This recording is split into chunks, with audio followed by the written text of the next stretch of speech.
वाद्यं यशस्यं च सोपदेशं ससंग्रहम् भविष्यतश्च लोकस्य सर्वकर्मानुदर्शकम् सर्वशास्त्रार्थसम्पन्नम् सर्वशिल्पप्रवर्तकम् नाट्याद्यं पञ्चमं वेदं सेतुविलासं करोम्यहम् एवं संकल्प्य भगवान् सर्ववेदान् अनुस्मरन् नाट्यवेदं ततश्चक्रे चतुर्वेदाङ्गसम्भवम् जग्राहपाठ्यं ऋग्वेदात्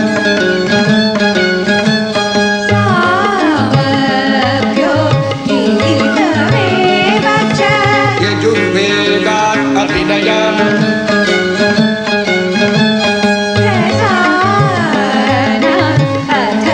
अथर्वणादपि वेदोपवेदैः सम्बद्धौ नाट्यवेदो महात्मना एवं भगवता सृष्टो ब्रह्मणा सर्ववेदिना.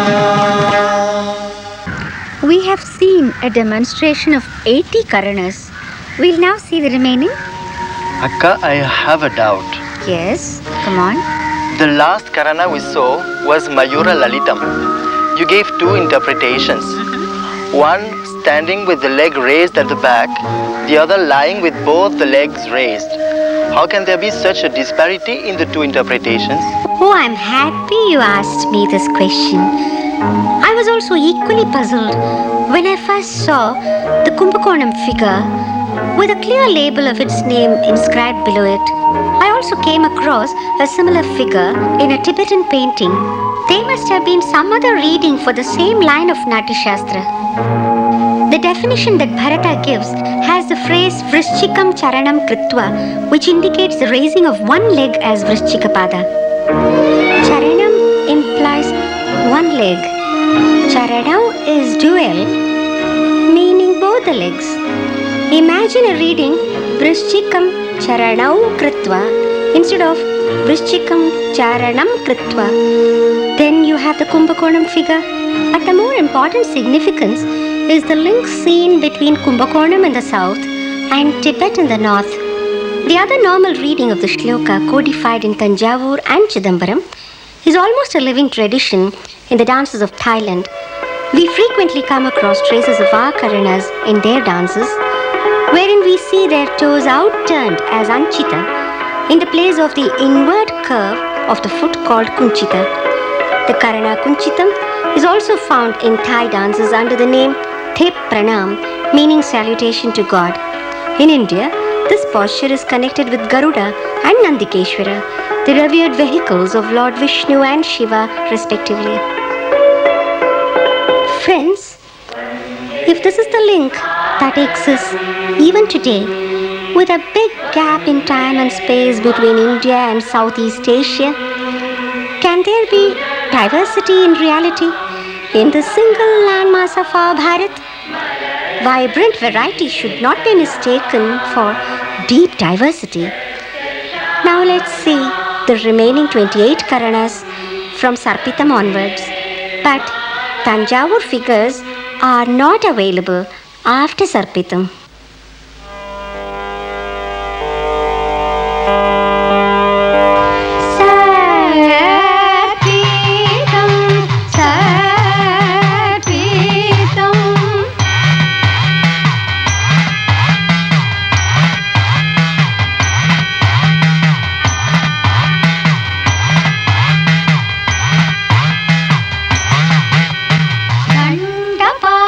Dandapadam cha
तदिन्दरा उपश्रितमेव च उपश्रितमेव च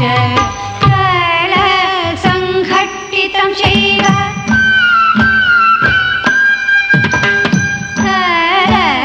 कलसङ्घट्टितं चैव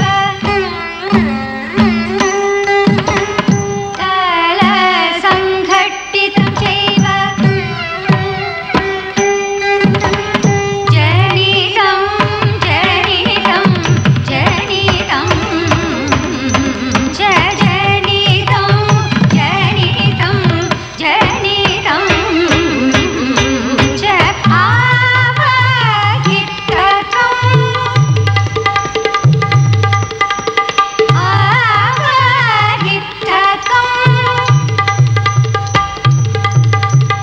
निवेशं निवेशं निवेशं निवेशम्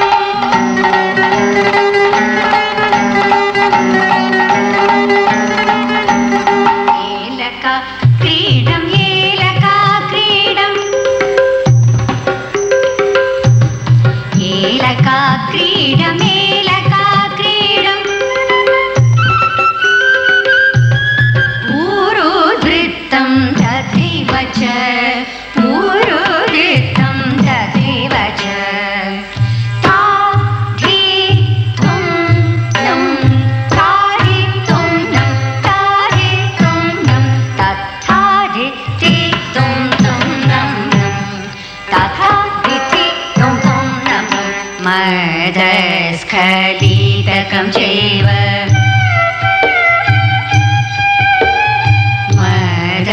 मदस्खलितकं चैव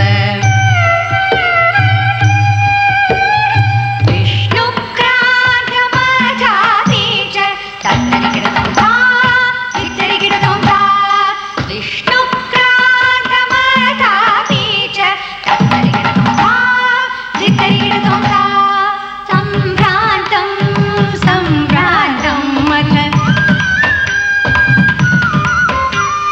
सम्भ्रान्तं सम्भ्रान्तं मथ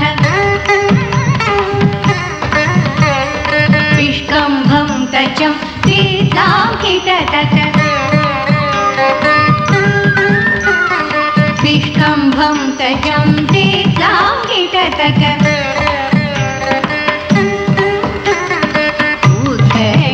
उद्घटितमथापि च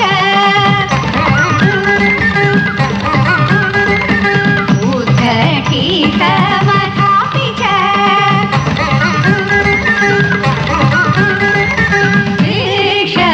वृषभक्रीडितं चैव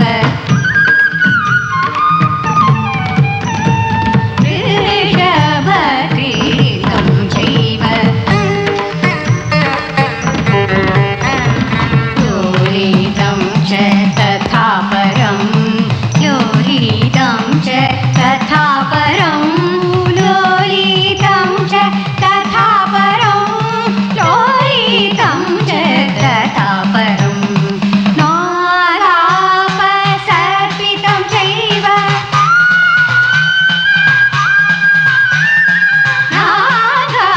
नारापसर्पितं चैव शकटास्यं तथैव च शकटास्यं तथैव च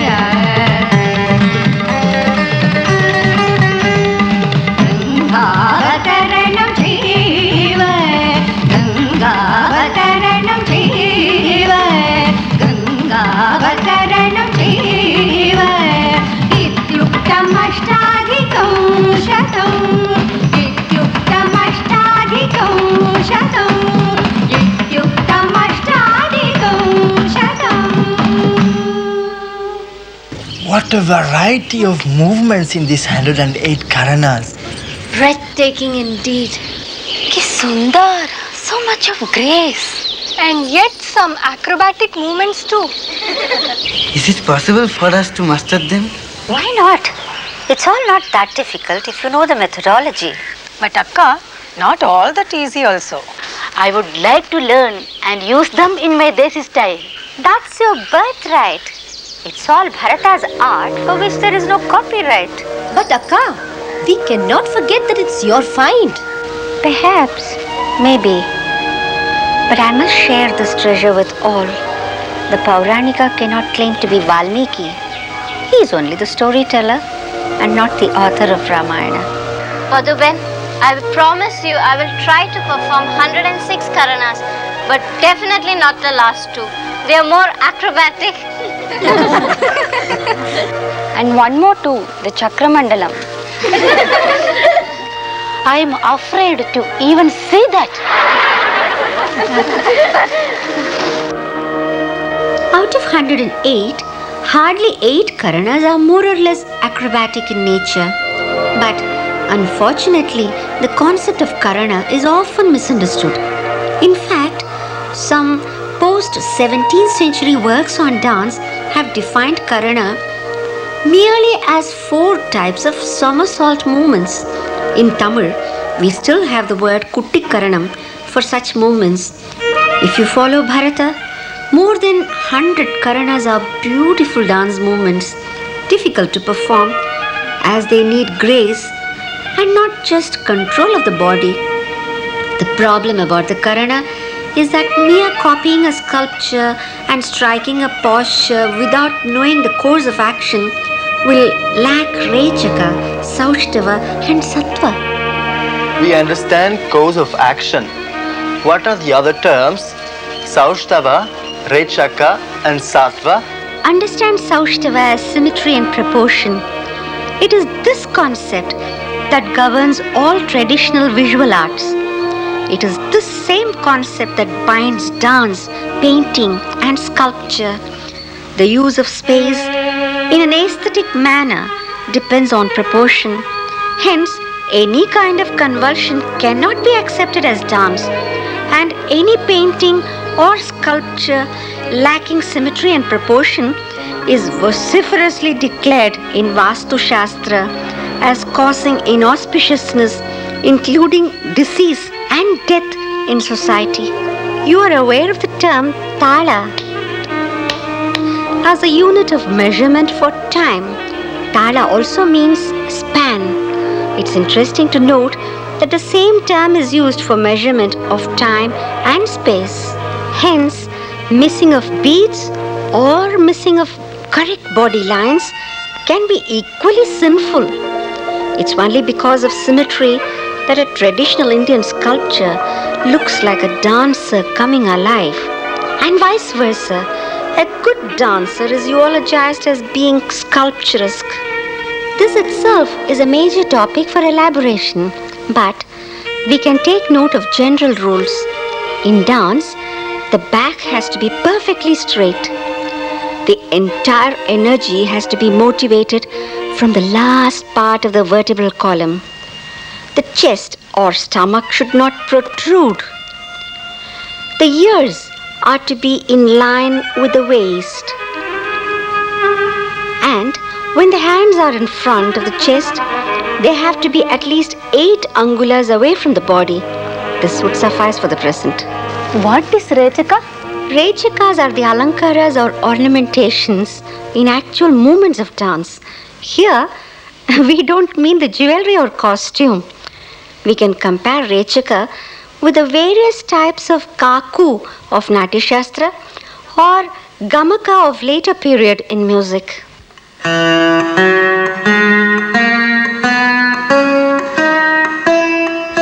You know, there are Sthanas or plain musical notes. A mere scale consisting of Sthanas cannot become a raga. It is only the skeleton on which the body has to be developed. Around such Sthanas, subtle Shrutis survive in a webbed state, and they are the source of Gamakas in music. Recakas are Gamakas in dance. There are Recakas of neck, hands, waist, and feet, and almost every limb in the body. According to the Upanishadic view, the human body is considered to be a veena.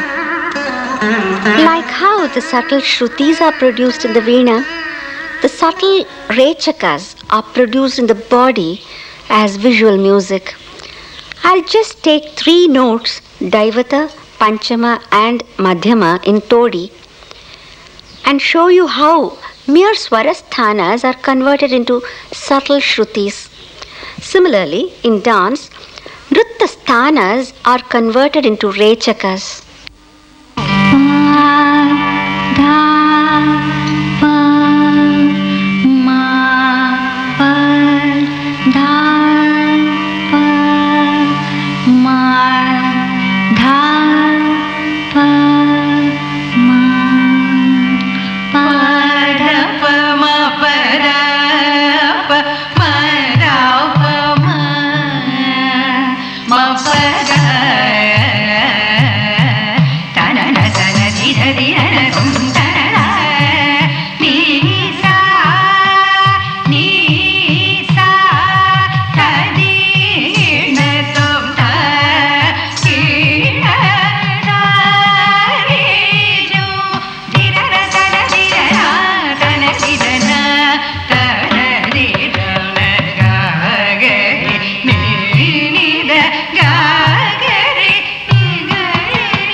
Sukalasya is a number which I choreographed and conceived music together.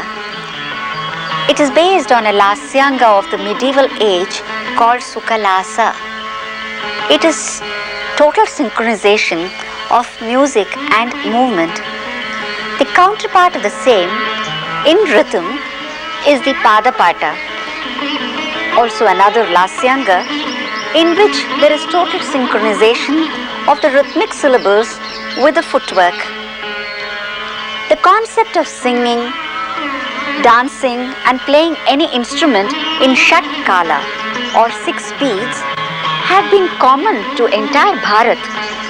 But when I perform in this style, some often take this to mean mixing or copying Kathak.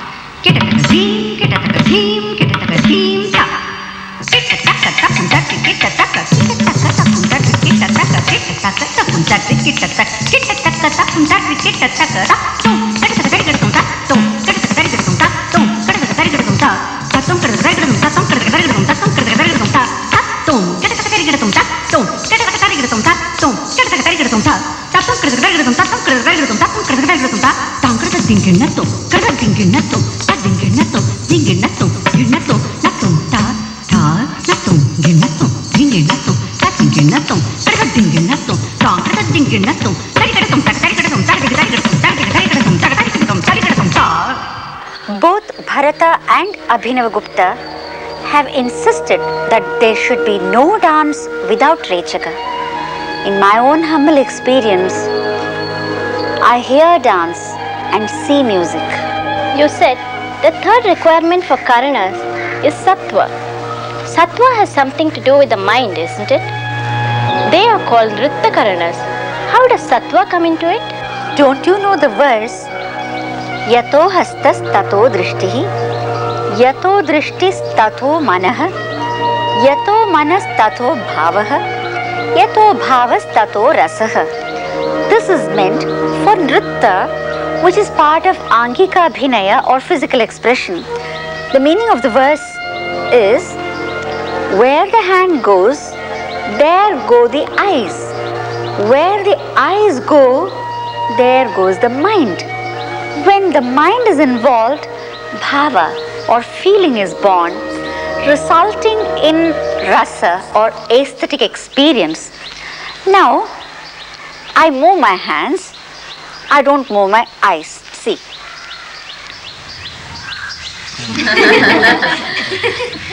Don't I look like a puppet? Now, the next stage, I move my eyes also, but without a mental involvement.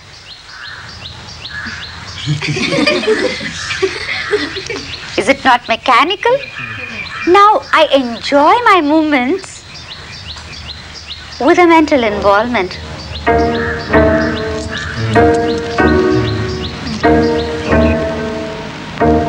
Performance of the Karanas needs Atmanubhava or experience of inner bliss. Without this, the Nritya Karanas, however perfect they may technically appear to be, will still remain lifeless. That's why I prefer to redefine the Karana. Do you remember Bharata's definition of Karana? Hastapada samayogaha nritasya karanam bhavet. That's good. It means the conjoining of movements of hands and feet in dance is called Karana. It is a definition for the physical plane, but a deeper perception into the Natya Veda, along with Adhyatma or self-experience, tempts a humble devotee like me to redefine it as Atmakaya Samayogaha Nrittasya Karanam Bhavet, meaning the conjoining of the soul with the movements of the body in dance is called Karana. The essence of Karana is that the whole body is meticulously trained, only to be forgotten about. No wonder the Natya Veda speaks of the Drishta Phala, the tangible fruits, and the Adrishta Phala, the intangible fruits of dance. Jai Jai Bharat Jai Bharata, Jai Jai Bharat Jai Bharata, Jai Jai Bharat Jai Bharata, Jai Jai Bharat Jai Bharata, Jai Jai Bharat Jai Bharata, Jai Jai Bharat Jai Bharata, Jai Jai Bharat Jai Bharata, Jai Jai Bharat Jai Bharata, Jai Jai Bharat Jai Bharata, Jai Jai Bharat Jai Bharata, Jai Jai Bharat Jai Bharata, Jai Jai Bharat Jai Bharata, Jai Jai Bharat Jai Bharata, Jai Jai Bharat Jai Bharata, Jai Jai Bharat Jai Bharata, Jai Jai Bharat Jai Bharata, Jai Jai Bharat Jai Bharata, Jai Jai Bharat Jai Bharata.